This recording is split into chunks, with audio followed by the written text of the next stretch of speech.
Bom dia, Deus te abençoe, Deus nos abençoe, Deus abençoe o Bahia, porque hoje é dia de decisão, hoje é dia importante, hoje é dia de Copa do Brasil, jogo de volta, Arena Fonte Nova, oitavas de final. E eu peço seu like como uma maneira de emanar energias positivas para esse confronto, para esse embate.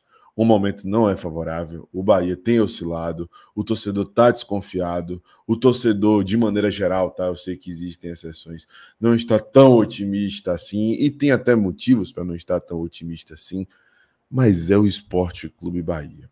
E não existe motivo maior para acreditar do que ser o Sport Clube Bahia.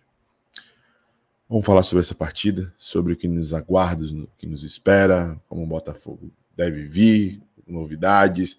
Vamos falar sobre a Arena Fonte Nova, gramado para esse jogo e outras coisas mais.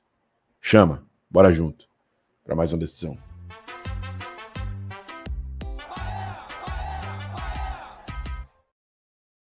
Fala, nação tricolor, ligada no Sou Mais Bahia, tudo beleza? Barbaço na área. Tô aqui para começar mais um vídeo, dessa vez mais um plantão tricolor, com as últimas informações do Esquadrão de Aço para você, torcedor do Bahia, ficar muito bem informado. Chegou? Deixa o like, se inscreve, ativa o sino, no mínimo 3 conteúdos por dia. E, claro, compartilha com geral para dar aquela moral muito importante pra gente.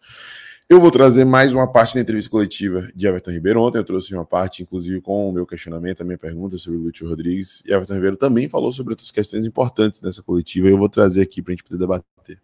Entrevista com Everton Ribeiro, pergunta de Marinho Júnior, Gabriel Barcelar e Vinícius Daniel. Everton, a equipe vive a fase mais complicada no campeonato, mas conquistou um resultado importante no jogo de ida contra o Botafogo. Apesar do momento de tensão, de que forma vocês esperam motivar e dar uma resposta para o torcedor dentro de uma das semanas mais importantes da temporada? O que é que garante que amanhã será diferente? Amanhã é hoje, tá, gente? Acredito que a gente sabe, né, que o nosso momento não é o melhor.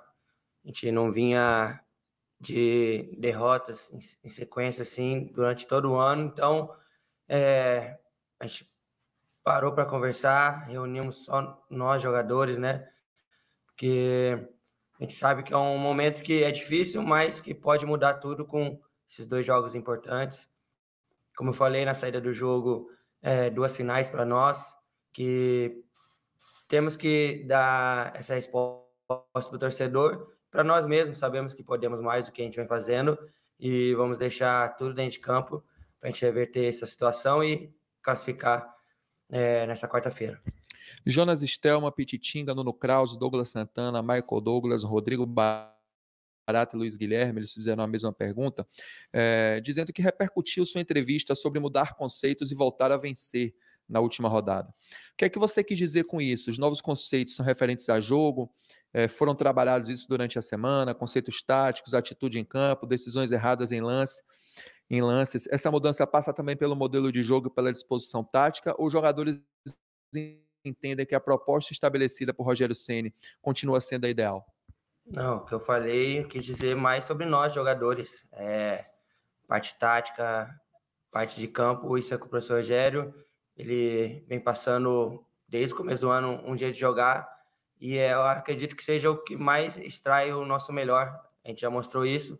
E como eu falei, o que eu quis dizer na saída do jogo foi que temos que mudar a nossa postura dentro de campo, e nos jogos que a gente deixou desejar na hora de marcar, na hora de finalizar bem.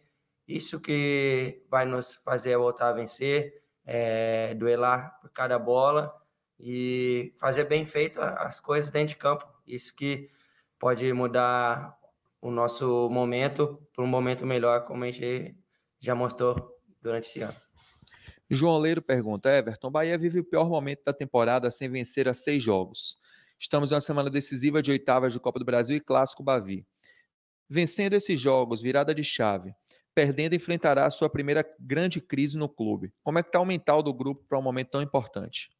Acho que nesse momento é hora de todo mundo remar para um lado só, como vencendo, só que fazer o nosso melhor, independente do que vai acontecer, do que vem acontecendo. A gente sabe o que a gente pode fazer, sabe que a gente pode ser melhor do que está sendo feito e, vamos falar, trabalhar hoje, preparar bem para esse jogo, entrar 100% focado e fazer bem feito as coisas dentro de campo. Vai ser um jogo difícil, é um dos melhores times do brasileiro nessa temporada, então a gente sabe que vai ter que ser o nosso melhor jogo para a gente poder sair classificado nessa quarta-feira.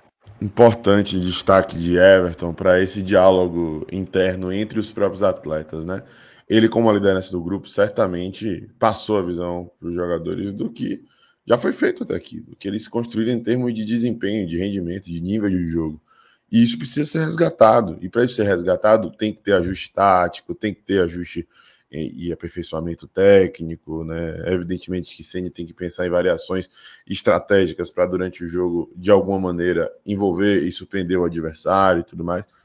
Mas, cara, o que há de bom consegue ser superior a muitas equipes. Isso que há de bom tem que ser resgatado.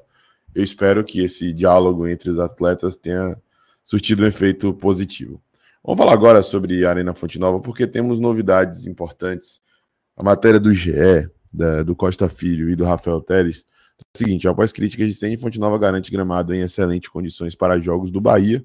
Gestão da Arena descarta uso de grama sintética. O gramado da casa de apostas da Arena Fonte Nova virou um assunto recorrente nas últimas entrevistas de Jorge Ceni. Desde a derrota para o Cuiabá, a primeira do Tricolor como mandante no Campeonato Brasileiro, o treinador subiu o tom das críticas ao estado do campo. Nesta terça-feira, Milene Andrade, que é gerente de operações da Praça Esportiva, fez uma avaliação diferente. Diz que o gramado está em excelentes condições. A equipe de manutenção está fazendo toda a preparação do pré-jogo, como corte, marcação das linhas. Está sendo realizada também uma suplementação de iluminação artificial na região norte, que neste momento tem uma região de sombreamento por causa da cobertura do estádio. Foi o que ela completou aí em entrevista ao GE. O GE também conversou com Alexandre Vieira, que é o diretor de operações da Greenleaf, empresa que cuida do gramado da Fonte Nova, e ele explicou a dificuldade enfrentada pela arquitetura do estádio e pelo clima local, que atrapalha a manutenção do gramado, da grama, na realidade, em determinados meses do ano em que há menos exposição ao sol. Ele diz o seguinte, o problema que nós temos aqui na Fonte Nova é um problema de arquitetura. Temos um fundo norte que sofre sombreamento neste período de inverno. O sol deita, você tem menos horas de luz nesse período. Todo mundo sabe que no inverno baiano chove bastante e você tem pouca luz. Então, é um fator determinante que não conseguimos controlar. Tentamos mitigar usando esses equipamentos de suplementação de luz. A grama precisaria pelo menos de 8 a 10 horas, mas ela não tem isso. Dá meio-dia e já tem sombra. Complicado, situação fora de controle. Foi o que disse aí o Alexandre Vieira. Apesar das críticas mais contundentes nas últimas semanas, o gramado da Fonte já é alvo de reclamações de Jorge Ceni desde o fim do ano passado. Em março desse ano, após um jogo festivo no local, o treinador do Bahia também reclamou da utilização da Praça Esportiva por outros eventos, né? Vocês lembram o que o Rogério falou. Grama sintética tá aí, em meio às críticas, o Rogério disse que preferi jogar em gramados sintéticos e lamentou que a Fonte Nova não adote a grama artificial. Questionada sobre o assunto, Milene Andrade justificou que a arena foi projetada para receber grama natural e reforçou que o uso do sintético não está nos planos. Aí, o projeto da Fonte Nova, o gramado, foi concebido por ser um gramado natural. Então, esse é o principal motivo que a gente tem. Hoje, grama natural na Arena Fonte Nova. A bermuda Celebration, em relação a esses questionamentos de grama sintética, hoje não está na nossa pauta. Até porque ele também tem outras especialidades. E qualquer investimento como esse, a gente precisa de aprovações. Então, busca as aprovações, pelo amor de Deus, né? Bom, tá aí. Além das explicações, Alexandre Meira garantiu que existe diálogo entre a Arena Fonte Nova e o Bahia para que as decisões sobre gramados sejam tomadas. Falou que existe trabalho com o Bahia praticamente há 15 anos, desde 2010 em Pituaçu. Conheço todo mundo, a gente senta, conversa, traça as estratégias, a comunicação com o Bahia é boa. Não tem problema de comunicação. Bom, meu povo, tá aí. Essa é a situação da Fonte Nova, deve permanecer desse jeito, essa é a tendência. Uma novidade sobre a Fonte Nova, nosso parceiro Breno Menezes, lá da Sociedade, foi quem trouxe aí nas redes sociais, é que nessa divisória do segundo anel da Fonte Nova, que está sem plotagem, será colocado painel de LED, tá? Essa é a novidade. Só não informaram a data que será colocado. Outra informação interessante é que provavelmente ainda esse ano comecem a testar reconhecimento facial para entrar em total operação em 2025. Notícia muito boa, importante para todo mundo, né? Para o Bahia, para os torcedores, para a justiça, né? Então tá aí o destaque em relação a essa questão do reconhecimento facial. Outro destaque é sobre Estupiana, essa análise importante do nosso parceiro Hugo Santana lá do canal da Arena Sena. assim, ó, nesses cinco jogos, o Tricolor fez 5 dos 12 gols, 41%, com a presença do colombiano em campo. Porém, se considerarmos que em um deles já não estava no elenco, são 5 de 9, 55%. O Bahia deve buscar um centroavante para poder substituir Oscar. Tá aí a curiosidade do SCB, Oliveira, tá aí, dizendo que em 3 dos últimos 5 jogos vencidos pelo Bahia, o resultado só aconteceu após a entrada de Estupiñán contra Fortaleza, Cruzeiro e Vasco. O Tricolor fez os gols que garantiram o triunfo com a presença do colombiano desde a sua saída. São 7 jogos e apenas um triunfo. Nem tudo é coincidência. Algumas coisas no futebol são coincidência, mas em outros casos não. Eu já falei sobre essa situação de Estupiñán em live, em outras oportunidades que eu tive para poder discutir. O time só variava efetivamente de jogo quando o Estupiñán entrava e fazia o pivô. Se tornava aquele 9 para poder fazer a parede, né? Que nenhum jogador hoje no Bahia tem capacidade de fazer. E aí desafogava para os jogadores de lado, né? Principalmente Ademir e Biel. Hoje não tem essa variação, porque não tem um jogador com essas características. Isso daí é um fato. Né? Sobre o Botafogo, a grande novidade é que, né, a gente já falou de Thiago Almada, né, é uma novidade importante, mas a grande novidade de ausências é a respeito de Tiquinho Soares, tá? Ele não viajou com a delegação do Botafogo e não vai enfrentar o Bahia, e Thiago Almada deve jogar, né? Seja começando ou entrando no decorrer da partida. Vamos ver o que nos aguarda. Vamos torcer para o Bahia fazer um grande jogo e se classificar. Deixa o seu like se curtiu o vídeo, se inscreve, ativa o sininho, compartilha. Um abraço, até a próxima. Eu sou Mais Bahia, eu sou Mais Nordeste. E você?